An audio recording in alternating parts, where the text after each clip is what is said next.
order, which I am doing now. And with that, Joey, would you open us up with prayer?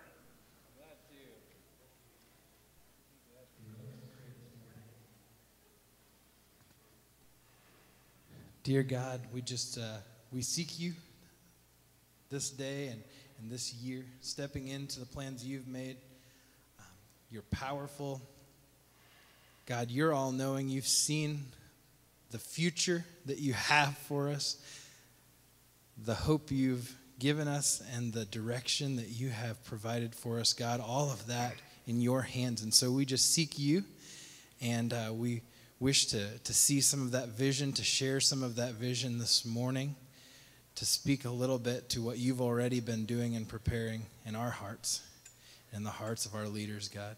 So this morning, we turn our thoughts to you, our hearts to you, and it's all in your hands. It's your kingdom, Jesus. We love you, and it's in your name we pray. Amen. Amen. Thanks. And just before we get into the meeting, I just want to say thanks to all those that were involved in preparing the meal, serving the meal, and getting it together. I know a lot of work was done, so big hand for those folks. Appreciate it. Mr. Greg.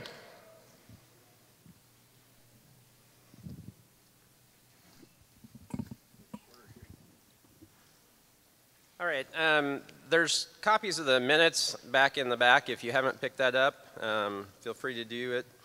I'll just hit some of the highlights from last year's annual meeting, and then we'll ask for approval of those. So there was about 110 people here last year, and that was on January 19th when we had the annual meeting. Mike Raines presided over the meeting, and we had opening prayer by Steve Crocker. I went over the minutes with you. Then Mike gave elders report and talked about the mission and vision of the church here at Rising Sun. We talked about hiring Greg Smith temporarily last year, and then Joey Shivers also. Steve Crocker talked about the Elder and Training Program, EIT, and how that worked. And Steve Rowland talked about other staff transitions within the office.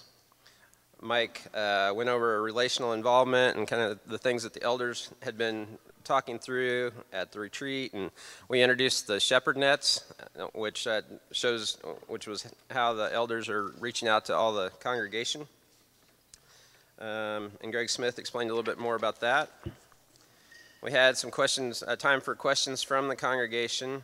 Then Tina Raines, as chair of the finance team, gave a report on what the finance team was doing.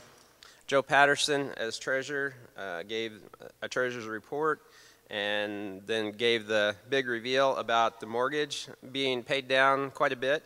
And we've continued to work on that this year, which we'll cover. But anyway, it was announced last year that it was low enough to be able to be paid off by the maturity date on the loan, April 20th of 2022. Mike went through some of the ministry reports.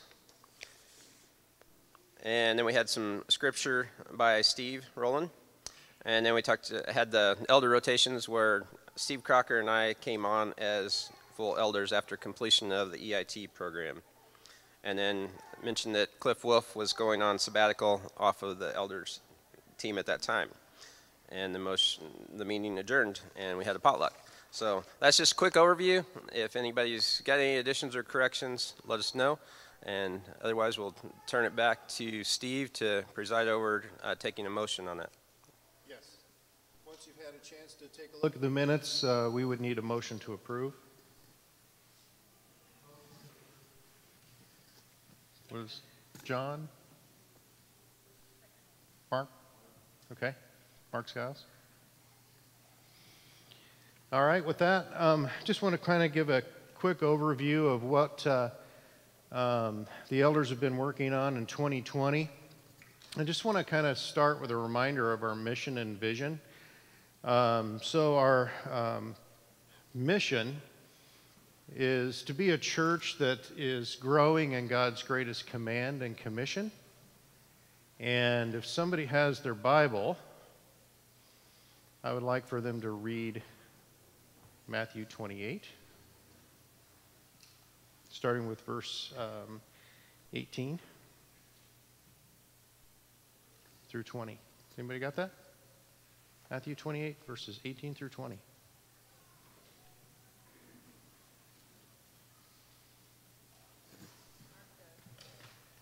Go ahead. 18 through 20. Yep. And Jesus came and said to them, "All authority in heaven and on earth has been given to me. Go therefore and make disciples of all nations, baptizing them in the name of the Father and of the Son and the Holy Spirit, teaching them to observe all that I have commanded you. And behold, I am with you always to the end of the age." Thank you. Appreciate it. So you see from that what the Great Commission is for us, right? And that's why as a church, we want that to be our mission. Our vision is building family legacies rooted in God's Word.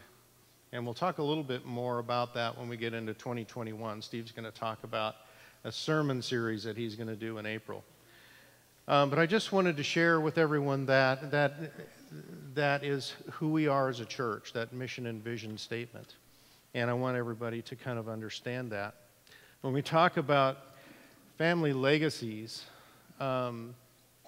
we've been privileged as Christians to inherit the kingdom of God. We're not better than anyone else, but we're saved. And we have that hope.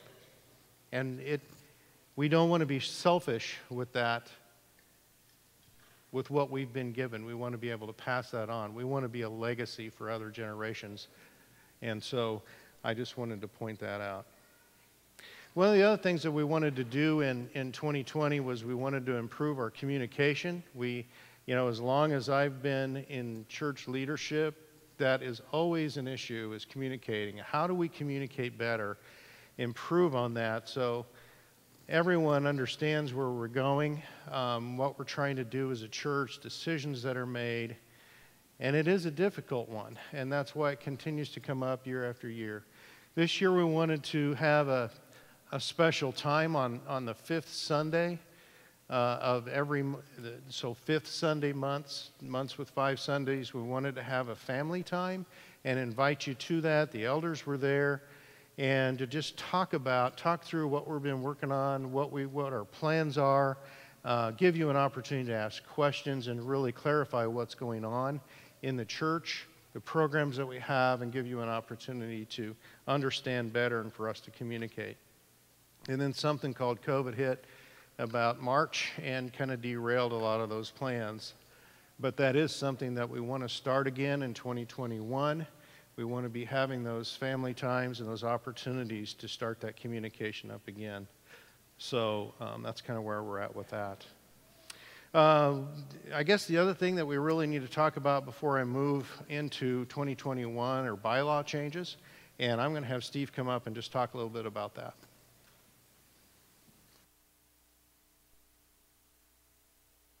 Steve, appreciate it.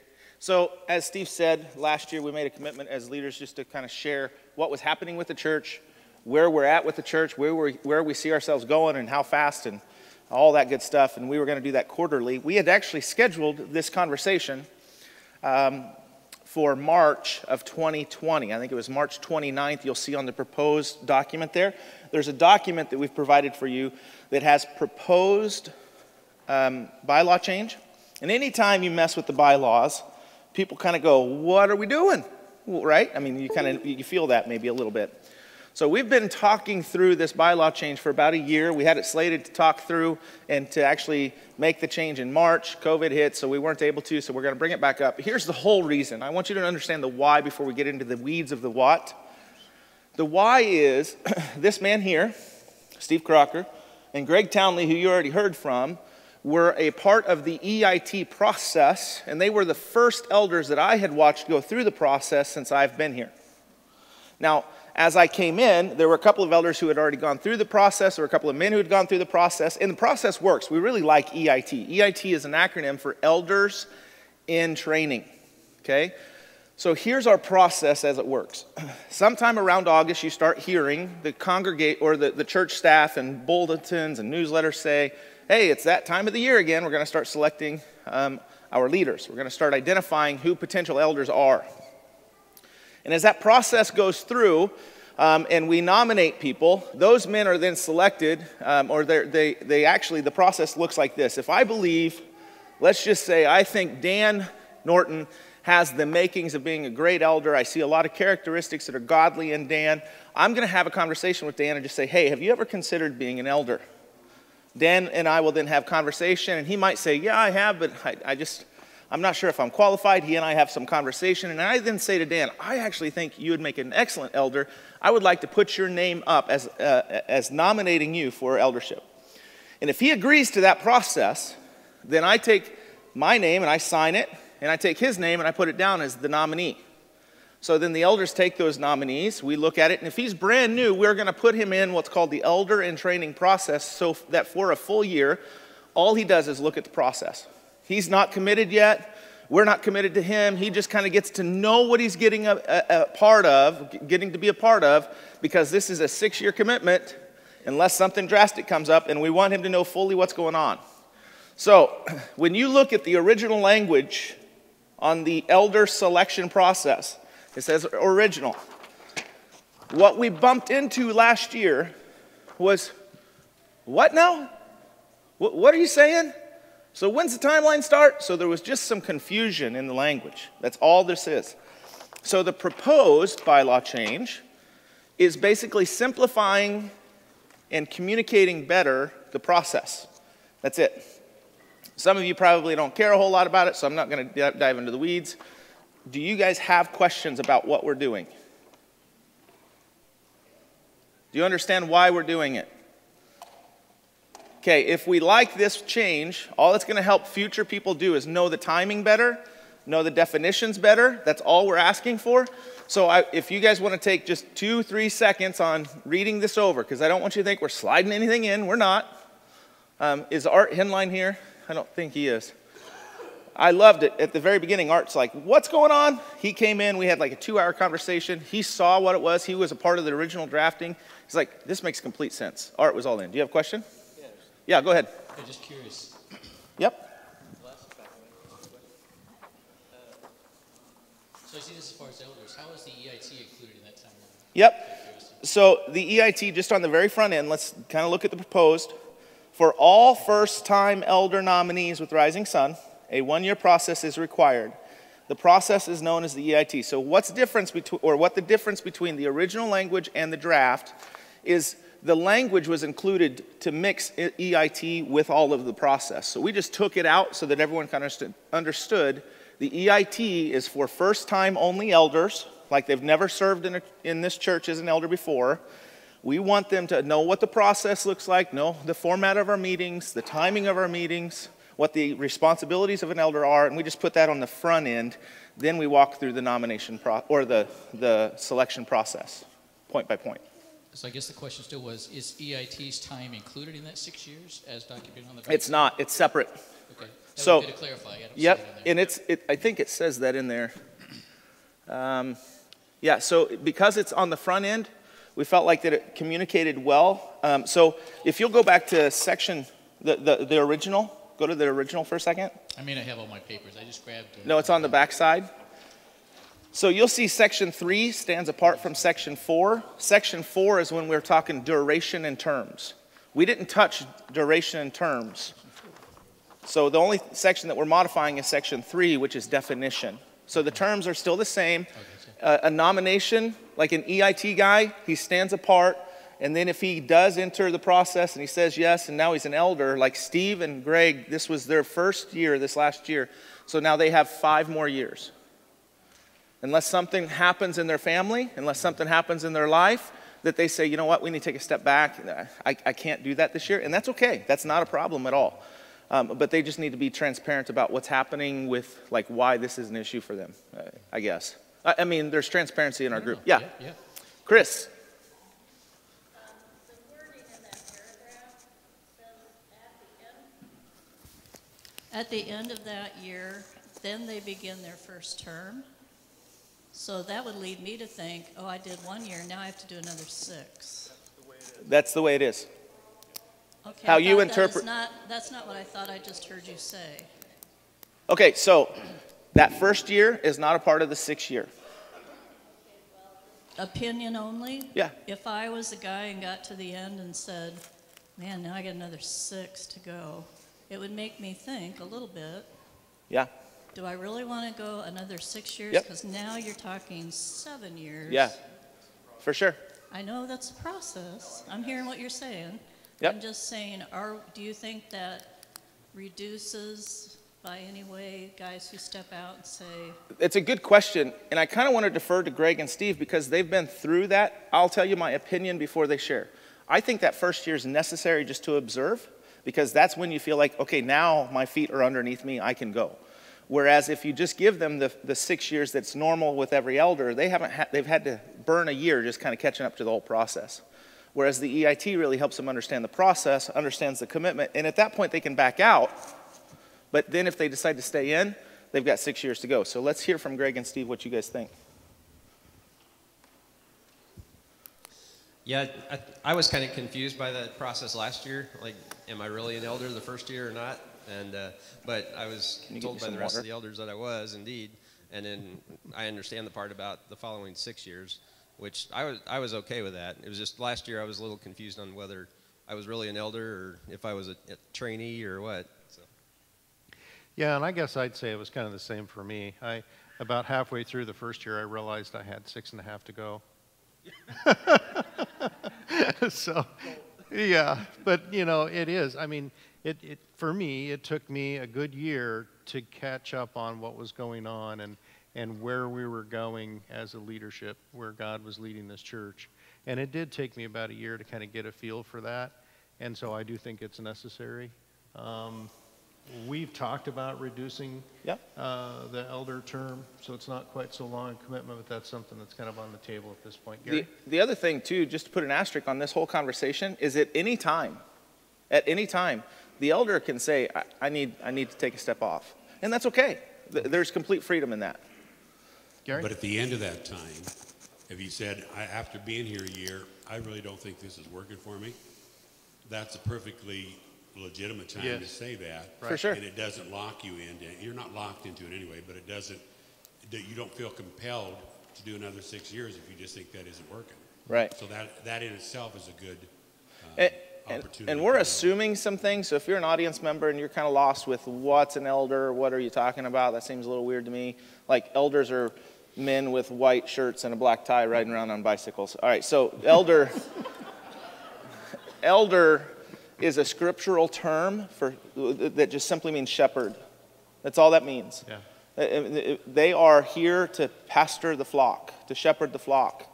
And so these men have committed themselves and their families, because it's not just a man thing. Like, it's reserved for men, but when Steve said, I do to this, Kim also said, I do to this, because she's sharing her husband now with us, which is kind of huge. It's kind of big. So it's really a family commitment to it.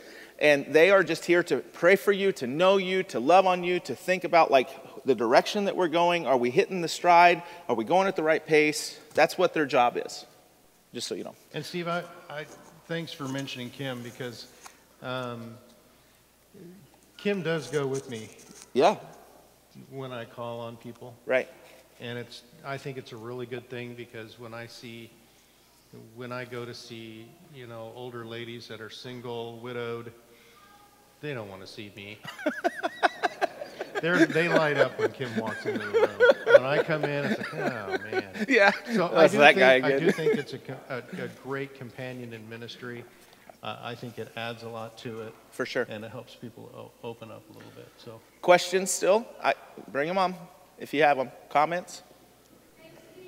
Yes, Nancy.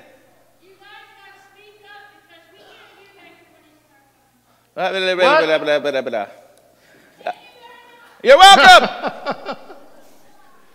All right. Anyone else? Because what we're looking for next, if we can move on, I don't want to shut down dialogue. This is important stuff. You have another one, Mark? Good. Just because Chris's question, kind of a tag on mine. Maybe it needs to be clarity if it's supposed to be an added-on year. And I'm coming from the perspective that we've had some of these conversations. But I would suggest that the EIT period be included, not separate from the 6 years. That's one observation. 2, and I really like the clarity around there is a sabbatical option within that 6-year plan. But just for future, I researched a number of church. Well, that's the microphone, not me, so I apologize. But okay, this is for you, Nancy. Yes, good. I really don't like eating microphones. There's something psychological about that. But anyway, I'd suggest that maybe the EIT time was included in the 6 years as a personal observation and recommendation. Second was that, I don't know, when people yell at me, I lose my train of thought. There's something about that. The fruit's not coming yet, so you're okay. No. Anyway, I was thinking along that same line. So the 6 years, when I've researched, I guess, around other organizations, other churches, 6 years is a long time. There aren't many churches that have done 6 years. It seems to be like 4 years is generally more. And I guess my political biases around term limits suggest that maybe 6 years is rather lengthy. So those are just observations. I appreciate the transparency for sure. Yeah, right. A comment here. I found, okay, so here's where we're at right now. This year, and you're going to find this at the end of the meeting, we have 4 elders who are coming on, okay, who have been through the process of nomination. We're going to submit them. We think these guys are great. It's just an affirmation more than anything, okay? At the end of their term, if no one comes on next year, like last year, because no one came on, we'll have vacancies. So that 6-year process helps with transfer, helps with transition, helps with longevity. You have something? I'd like to make a motion that we accept the change to the bylaw as proposed in the resolution. Okay. Mr. Chairman. So we're playing Robert's rules because we have to. That's part of the process, in case you're wondering what's going on with that. Yep. Chuck? Okay. So on the record, you have Brent Whitney, who has made a motion to accept the term or the modification to the bylaws as stated. You have Chuck Patterson, who has seconded. Okay. Those in favor? Okay, those opposed? Okay. All right, and that's how the process works. It's kind of cool. It's okay to state your opinion. It's okay to be vocal about that. And I appreciate your transparency there, Mark. Thank you. Okay, that's all I have. You taking my stuff? Dang it. Shoot, I was trying to play a trick on you. I'm lost without notes. The problem is reading my notes. So that pretty much wraps up what we wanted to talk about for 2020 and wanted to get into 2021 a bit. So one of the things that occurred in 2020 was the derecho, and with that, it affected our roof as it affected many of yours and other things with your homes. In saying that, the roof has been in kind of poor condition for quite a while, and we've had a number of roof leaks, and we really needed to be addressing that and getting that done, and it's a major expense for the church. And so in 2021, that's a project that we've got to undertake. We've got to redo the roof on the church. And with that, rather than me trying to explain what's going on, Britt Whitney has put together a video. And so we'd like to play that for you at this time that kind of goes through and explains what's going on with the roof. Okay. We had brought you a video earlier trying to talk a little bit about the roof project. Today we wanted to catch you up a little bit more on where we're at and what's going on. We had been in contact with the insurance company and made a claim. We've also been out to a couple roofing contractors for soliciting bids. We've got the bids back in, and while the insurance company, what we're dealing with is just strictly the roof. As we looked into this roofing project, one of the things we were trying to do was be able to solve some of the longer term problems we had that have been causing the leaks, persistent leaks we've had over the years while we had the roof door open. So we spent quite a bit of work trying to get into the details of how the new roof would go back together. And in doing that, there was a lot of conversation with the roofers to help bring up more information yet. So through that process, we actually got a lot smarter in what we were doing and how to resolve some of it. Currently, where we're at today, the bids are into the insurance company. and our low bid is higher than what the insurance company's offer was. But because we have a replacement cost rider in our insurance policy, we have yet to get that resolved with the roofing company and the insurance. So while we had all wondered where the numbers would be when we started, we were all surprised. The offer for the insurance company for the initial replacement of just the roof was way more than we anticipated. So your prayers paid off in trying to hold that up. They made us an initial offer of $193,000, which is going to cover the vast majority of the roof. There's other work to be done alongside it, but that cost or the offer will cover the majority of that cost. The parsonage and the garage roof need replaced also. We're looking at the option of trying to maybe do some of that self-perform ourselves and save the labor costs. They're a little simpler roofs to do, but this church building is way too complex and much bigger. There's over 600 squares of shingles on this place, along with numerous details that can cause leaks. We're trying to set it up so that the 25 years from now, when they go to replace the shingles, it's just replacing the shingles and not have to do all the flashing and the fix-it work. One of the other things that we found in doing investigative work with the roofers going around here is we had some soffit and fascia blow loose in the storm, and that's part of the insurance claim.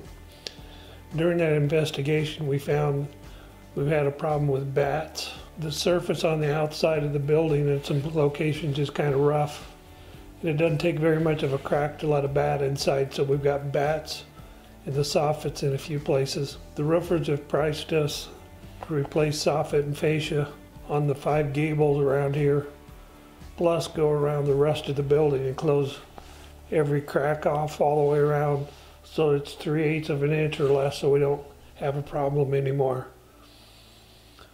That work we'd like to do this winter. We've already got money budgeted through the finance committee and approved by the elders to spend. So we'll probably start this soffit and fascia work this winter while the bats are not here and we have frozen ground to work on. So when the springtime comes, all the soffit and fascia work is done and ready for the roof to go over.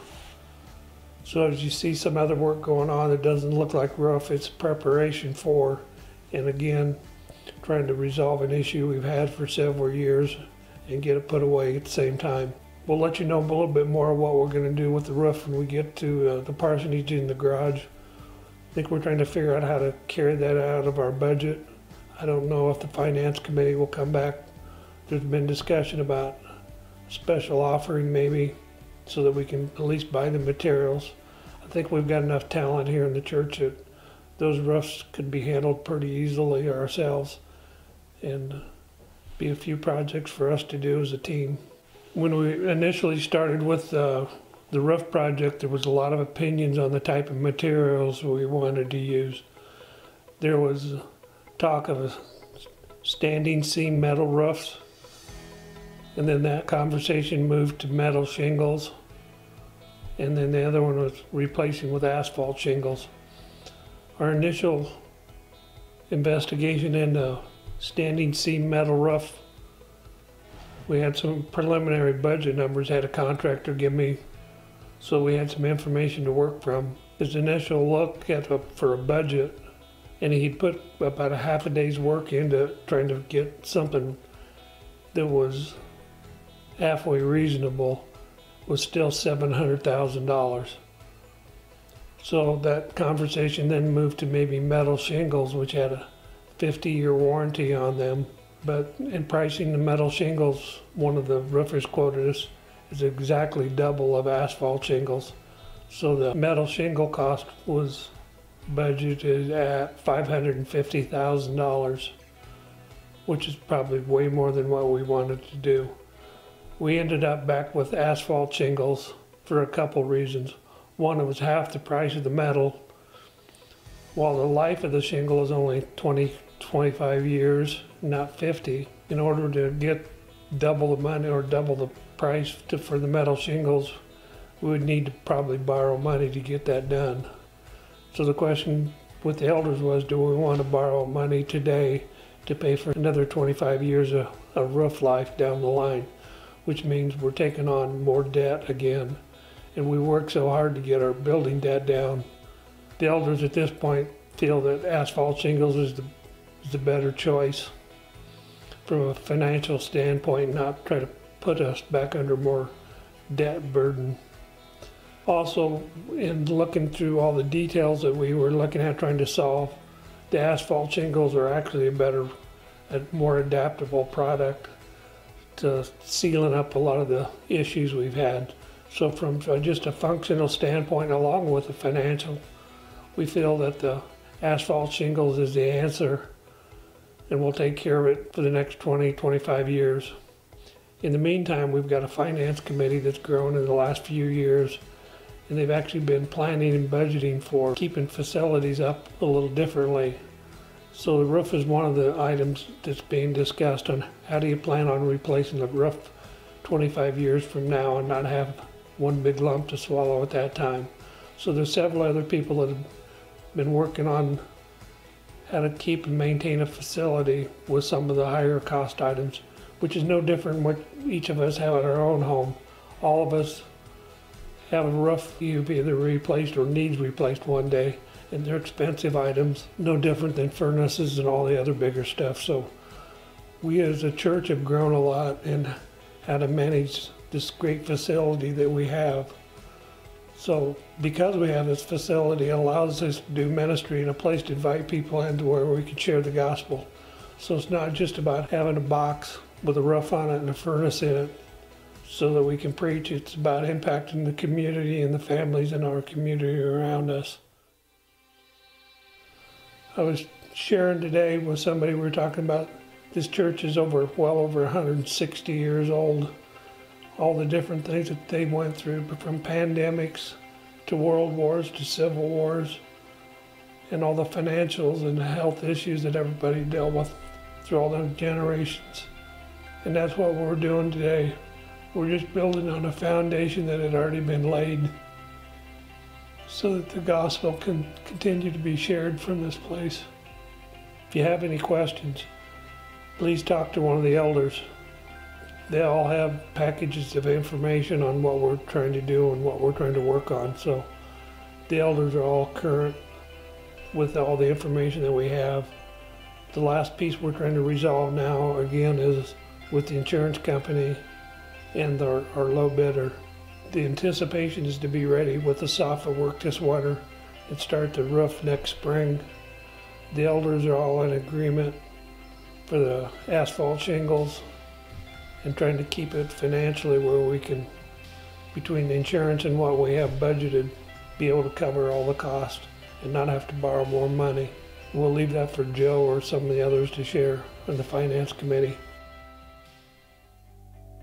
And the last ending one is I had to make a promise to the elders that I would stay off the roof. You're gonna stay good to that promise?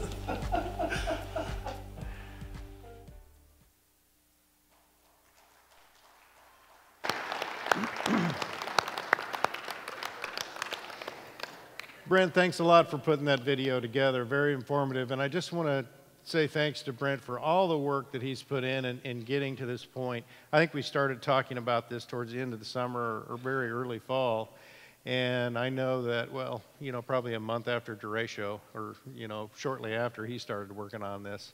And there's a lot to it. He knows a lot about this roof and the construction of this building, and I can't think of anybody better to lead that project. So, Brent, I just want to say thanks for doing that. It's a tremendous asset to have you part of this body, and your talents are well used, and we just want to thank you for that.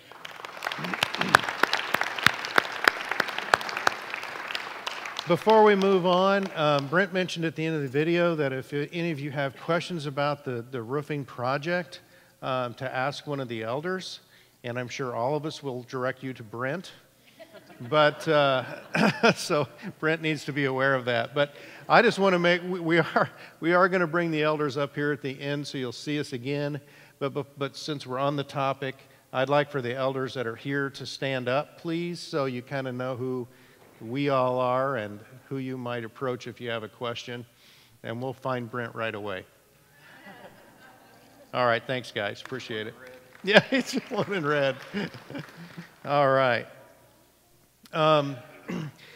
Just a couple of more things in the elder report before we move on into our ministry report and financial report.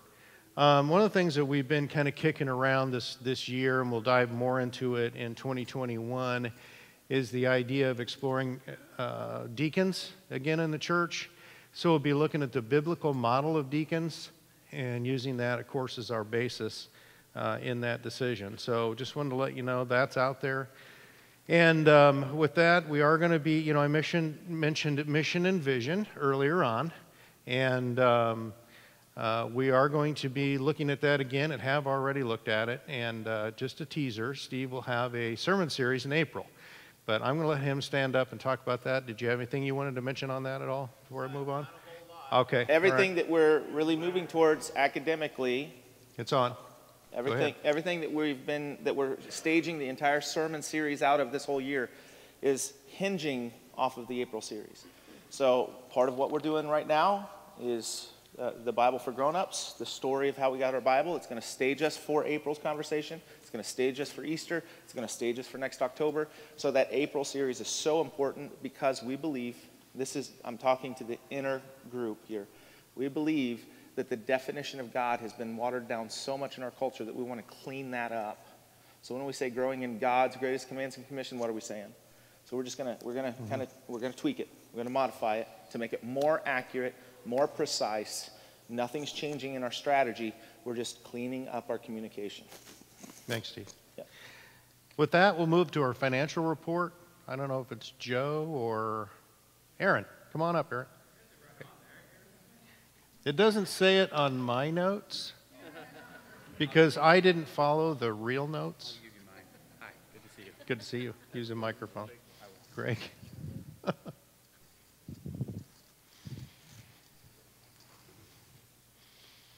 Nancy, can you hear me? Nancy, calling Nancy. Good, good. Can you hear me now? Hi, I'm Aaron Smith. For those who don't know, I have taken over the Financial Committee Chair as of January 1. I took over for... You can't hear me? What do you mean? This is better.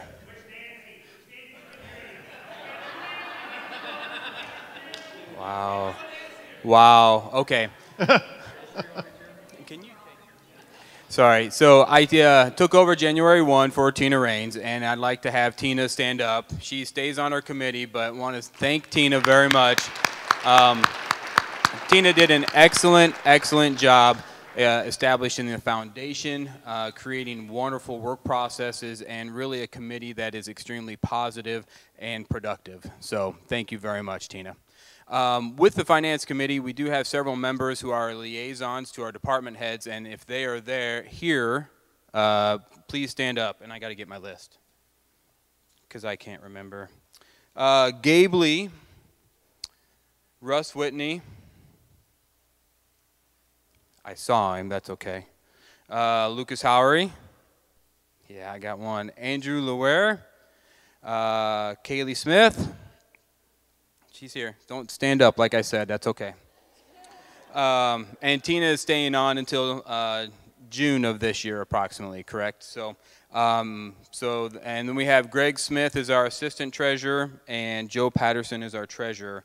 And want to thank Vicki Dorr for her service for the time. She has rolled off of the committee for now, but thank you very much, Vicki, for the time and effort that you gave. Oh, I need my glasses.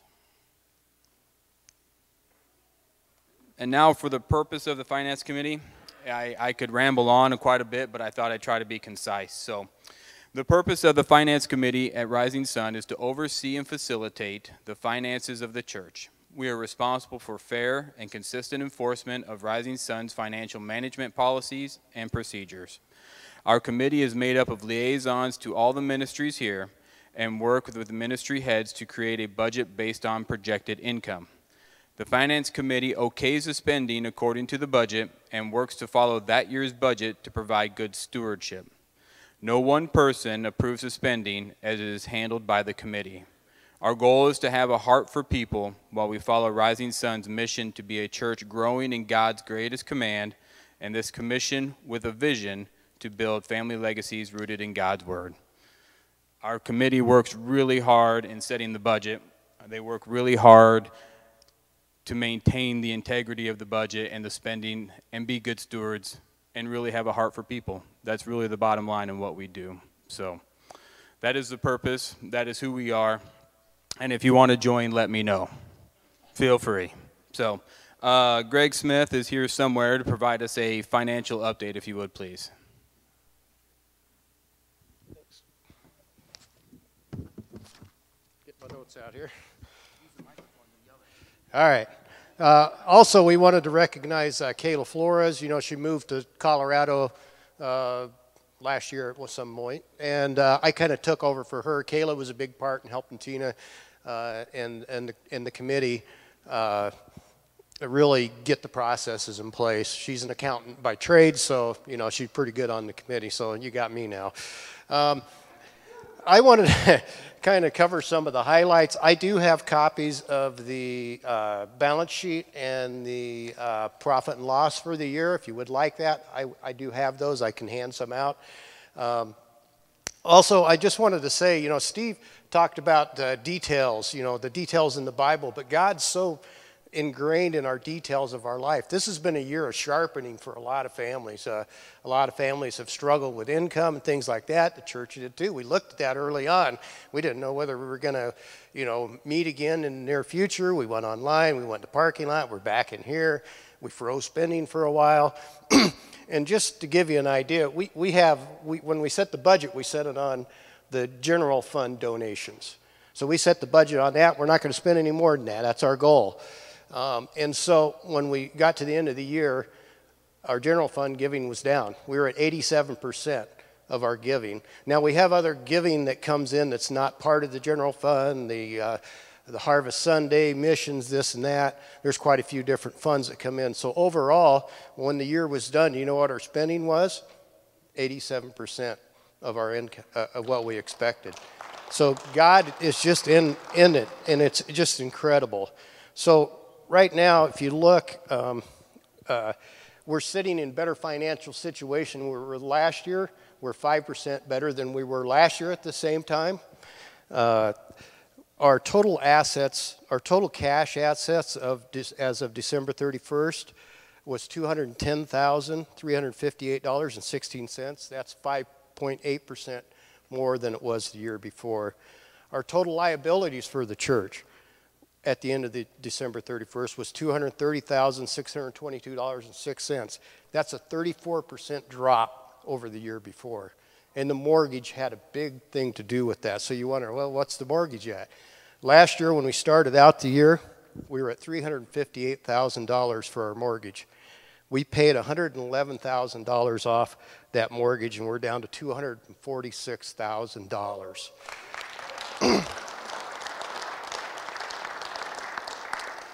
So if you get a copy of the balance sheet, it's going to look a little funny. There's some things. We got the reports late Friday. We didn't have time to correct one of the things. That's going to show the mortgage at $230,000. That's not correct. It's $246,000. They deducted the interest from the amount that was paid. So that kind of is a little error we've got to work with the accountant over. We talked about the roofing project. You know, we were looking at roughly just for the roof of the building is $238,000. We got $193,000. That's still in negotiations with the insurance company on how much we're going to have. But just to let you know, we've been planning for this kind of thing to come up. We've currently got $64,000 set aside in a capital improvements account.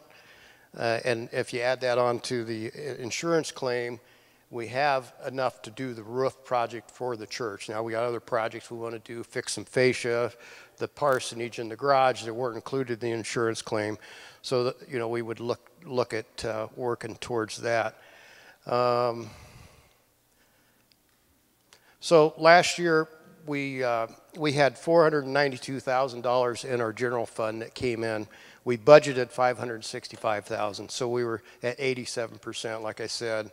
And our expenses were $464,000, which was 87% of what we were anticipating. I think that's all I wanted to go over. I know there's a lot of details. I didn't want to really get into details. I just wanted to give you kind of a big picture of where we're at and how we're doing, and we're doing really well. We're doing really well as a church. You guys have been faithful in your giving, and it shows. And I just thank you for that on behalf of the church, on behalf of yourselves. I mean, you guys are great. And so with that, does anybody have any questions about the reports, even though you don't see them? Any specific questions? All right. With that, I'll turn it back over to Steve, I believe. Thanks, guys. Appreciate it.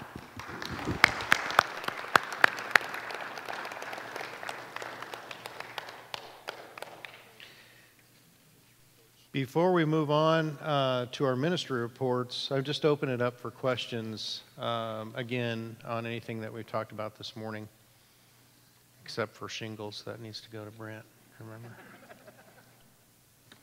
Sorry, Nancy, I'll talk louder. I'll be in the back if anybody wants to talk. Anybody have any questions? You have one back here? Oh, okay. Nope, I guess not. But, Mike, you did a great job springing into action. Yeah. All right, if there aren't any questions, this is you.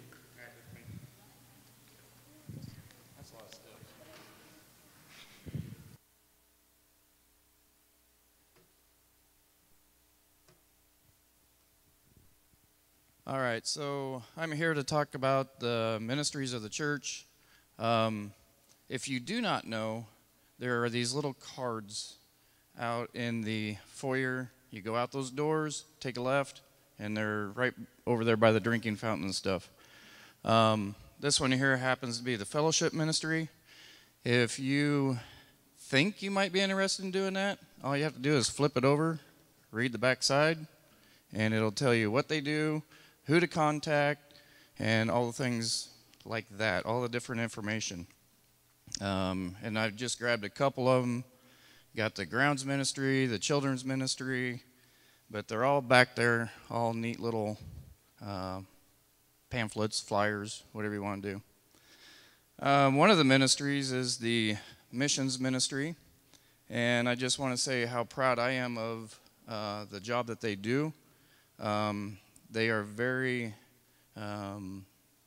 good with spending God's money, and they are very diligently looking at who they support, who we support, and they have a tough task because they are always getting inundated with, hey, we need help, we need help, we need help. And so with that being said, they have to pray over it, they have to talk about it, and they have to really discern who we are going to support with God's money. And I just want to take and let you know that they have taken on a couple different ministries this year. One is the Philippine Christian Churches and People International. And there's a couple others, but those are some of the highlighted ones. And just to let you know who's on that committee, if you'd stand up, please. Lori Cox, Randy Pelham, Bill Quinn, Art Henline, Dave Burchard, and Steve Crocker. So I just want to thank you guys for your job.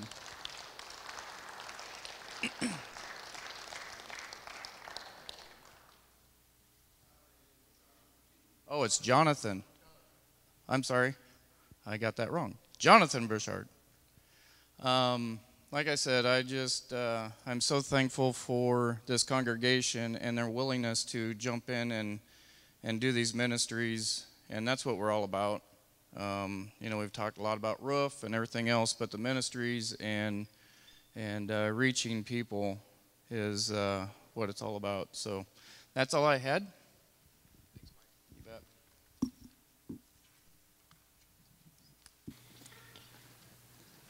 bet. If you thought that Steve was done preaching this morning, I've got some news for you. He's got some things he'd like to share before we move on. Steve. Whatever. Whatever. So just a couple of quick things here. I just want you to know how incredibly proud I am to belong to you and for us to belong to each other. That moment for me this past year was Christmas Eve service. I thought I was the craziest guy in the world to be out in a hurricane in December with, plummeting temperatures. And I thought there is no way on earth people at Rising Sun are going to show up and volunteer 2 hours of their time in freezing cold weather conditions. And then even if they did show up, no one's going to come. What are we doing? We should just cancel. We should just pull the plug. And there was this, let's see what happens. And man, it was amazing. It was just so much fun to belong to a church that says, let's do this thing. Let's go. Let's go after it. There's just something really special about belonging to a people like that. You guys are just really weird people. And I didn't know that there were other weirdos like me in this thing that we call the world, and yet we all are congregating together in little Pleasant Hill, Iowa, trying to do something for the kingdom because we are a peculiar people. And so I just want to say thanks to you for adopting us, the Rowland family, as your own, and for just being who you are so faithfully over the last 160 years. I have no idea where God's going to take us. I'm not going to pretend to say that he's going to take us to a certain destination. But what I am going to do is promise to remain faithful to his hand. I promise to hold on to him tight. I promise to walk with him. I promise to constantly be asking him, Jesus, where are you taking us? How fast do you want us to run? Who do you want us to love on today? Who do you want us to tell the truth to today? And that is my commitment to you. And I know that it's your commitment to each other. And so let me just encourage you with just a couple of quick scriptures. So not only are we committing ourselves to the Great Commission and growing in it, but we're also committing ourselves to growing in Christ's command, which is to love each other. That's how the world will know us. And we're going to love each other the same way that we love God. And God, in Deuteronomy and through the entire New Testament, said, love me with everything you've got. Heart, soul, mind, and strength. Victory and struggle. Pinnacle and valley. Just love me through it. Love me through it. Love me through it with everything you've got. And as you do that, love each other. So when people like Chris Young pick up the phone and say, I have an idea, and it sounds maybe a little crazy because I like Christmas films. Can I get in front of the church and try to rally the troops? I love what happens. I love that this church responds. I love what happens when people say, I'm not sure I can be in that position of leadership or be in that position of ministry because I have no clue what I'm doing. But if you think that that's where we need to go, Steve, and if you want me to go there, I'll go. I love seeing that sort of response. So we have things like Night to Shine. We have John Ellis, who created or thought of the idea to do smoke, holy smoke, right? Let's do a smoking contest and see what happens. I love that stuff with this church. The other thing I love about this church is we're not afraid to change it up.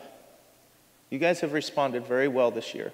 When we didn't know how things were going to work with each other because of COVID, we didn't know how the tables were going to be, like how that's going to interact.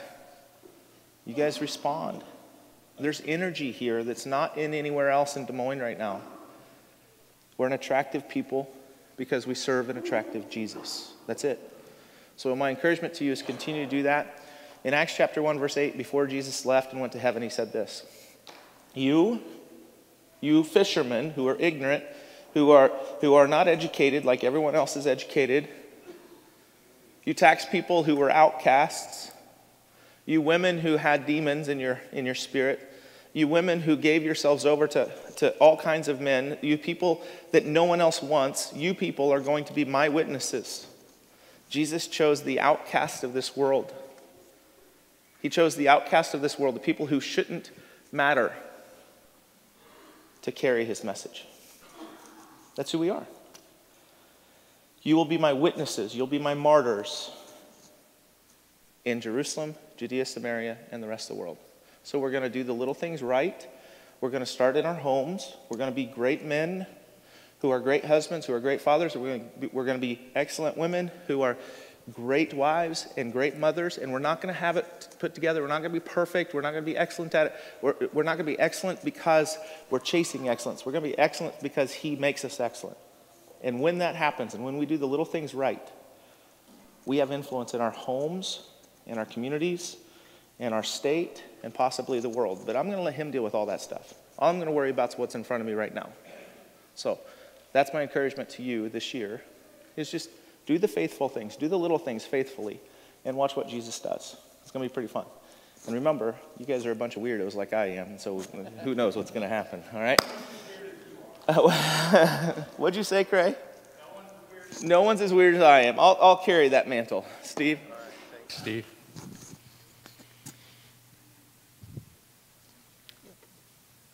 So, Steve, I appreciate that, and we all appreciate you and all of our staff, and I'd like for them to stand, and I'd like to give them a big round of applause for all the work they do throughout the year.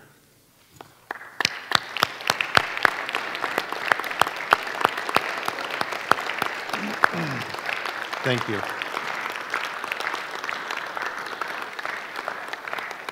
So this year we have some new elders coming on. Those guys, if you would like to come forward, are Steve Rolstead, Chuck Hurley, Gary Cox, and Jerry Montgomery. And other elders, if you'd like to come up too.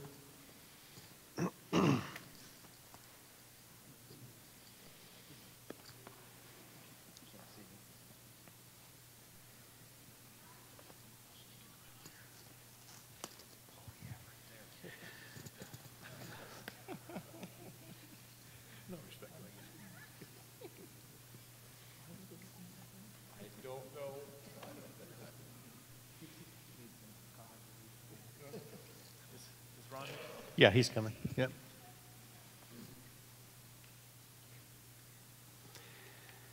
You know, it's been really great for me to serve with these guys over the last couple of years. My first year in the EIT, trying to learn, you know, what's going on with this church, the processes and how we do things. And the second year, you know, just you really start to develop a relationship and a bond with these folks. And I'm telling you, they're great guys. They're all committed.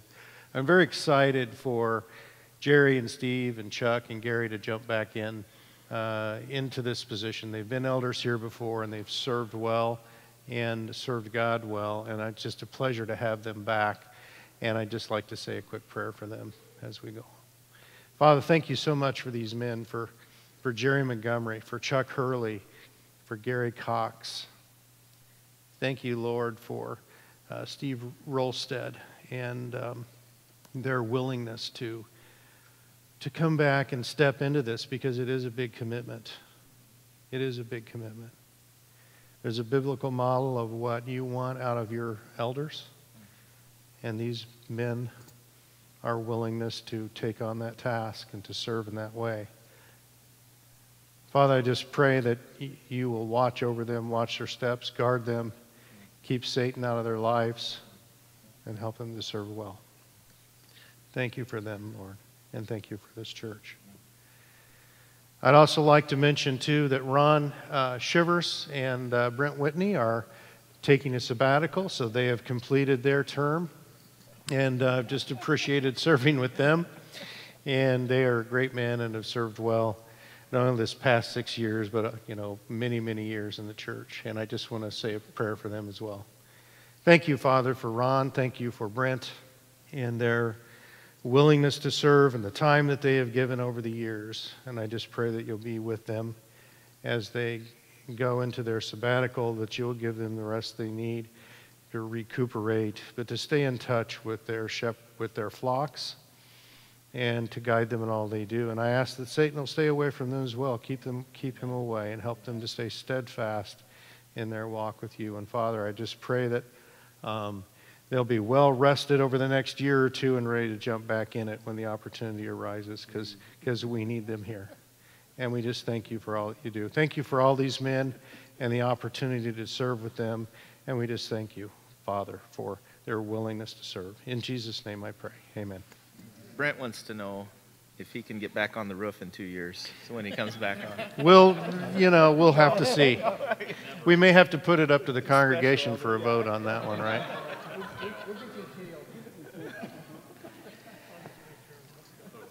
As these guys make their way back, I just want to thank the congregation and their willingness to stay faithful through this trying year with the pandemic. We've gone through video services, to coming back to the parking lot, to coming back in this fashion. And I just say, after a month or two of... That's all right. It's no distraction at all. None whatsoever. I just want to say that Kim and I we're really excited when we get back to the parking lot. After being gone, I don't know what it was, a month or two, it was just really neat to be back in the parking lot, feel that energy, and be around people. And now that we can be back in here again, it's just tremendous. We all have varying opinions on this pandemic and how best to handle it, how best to protect each other. But I think God has been with this congregation and helped us grow through this time. With that, that's all. I need a motion to adjourn. I so move. Diane Rolstead and Greg Smith. Second. Okay? Thank you. All right. All right. Mike Raines, would you pray us out? You bet. Thank you, sir. And there is garbage cans at the back. If you kind of pick up after yourself, that'd be greatly appreciated. Thank you. You're welcome. All right, let us pray. Father God, thank you for who you are. Thank you for just showing off. Lord, I look around the room and I just love what I am part of. Lord, I just pray that you be with each family. Lord, walk in front of them, protect them, and guide them. And Lord, may we just be a blessing to your kingdom and glorify you. In Jesus' name I pray. Amen.